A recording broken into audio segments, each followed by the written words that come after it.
That's so fun. Do you guys want to know why I went to Disney World? Not to fucking fraternize with children.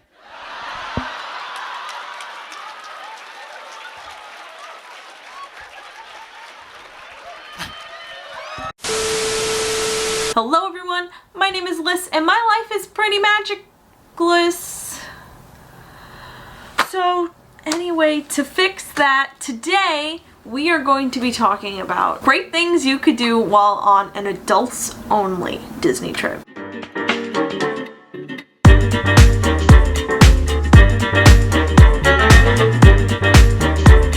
So for context, for those of you who don't watch my channel regularly, hi, hello, I'm Liz, like I said.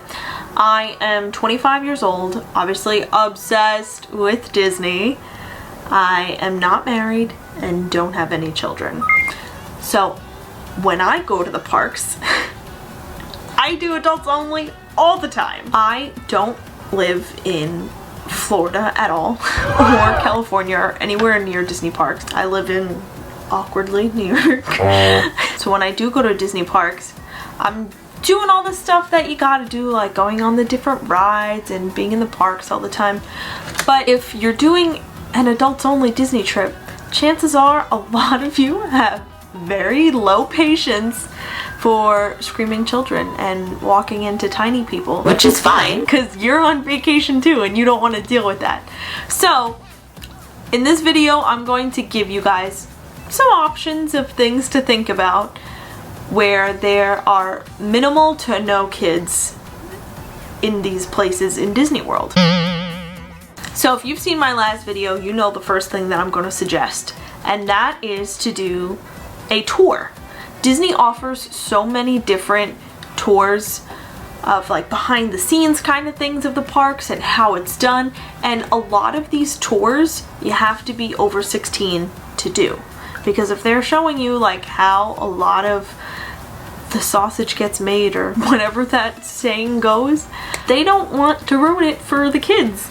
So you're not going to find any kids on these tours.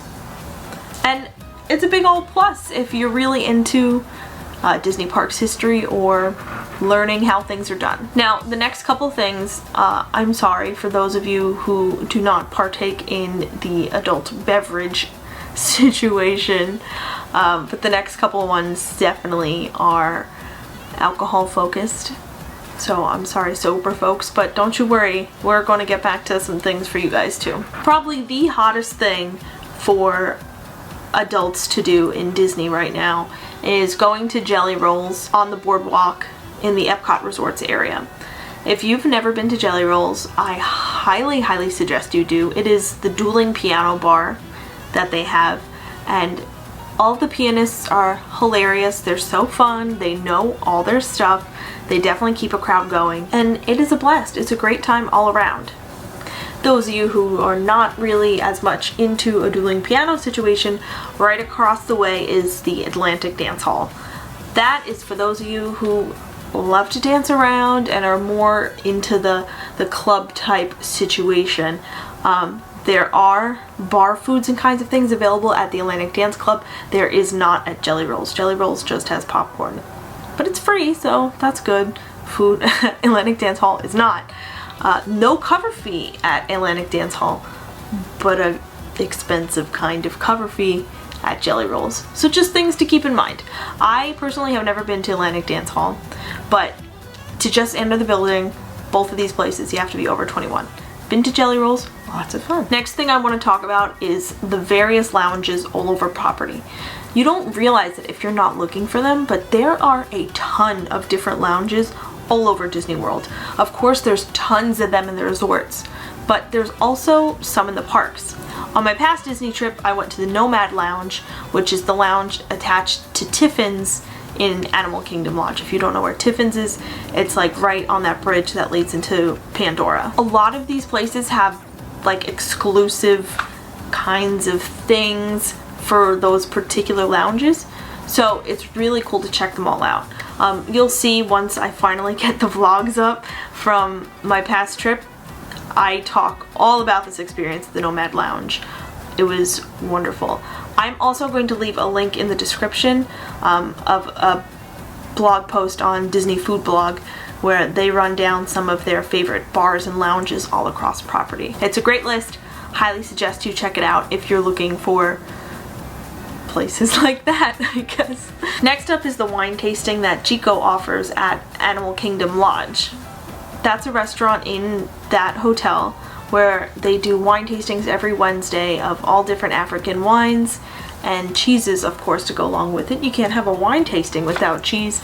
Personally, I've never done it, but I've seen the prices and I think they're pretty reasonable for a fancy wine tasting.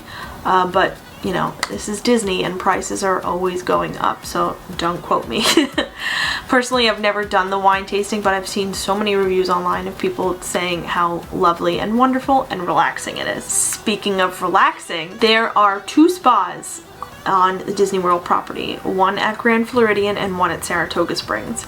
On my past trip, my mom and I went to Saratoga Springs, and you can go to these spas and not have a service. You can get a day pass and it's only $25 when we went in May of 2019. You can use all of their facilities for the entire day. So I thought that was an amazing deal. I'm going to insert some footage of what the spa looked like right now. I think getting a day pass is an incredible option because if you are in the parks, and as we talked about, you probably have low patience for crowds and children and screaming, going to a spa on one day of your adults only trip is, I think, a perfect idea. You can't book a day pass in advance. You just have to show up that day and see if there are day passes available.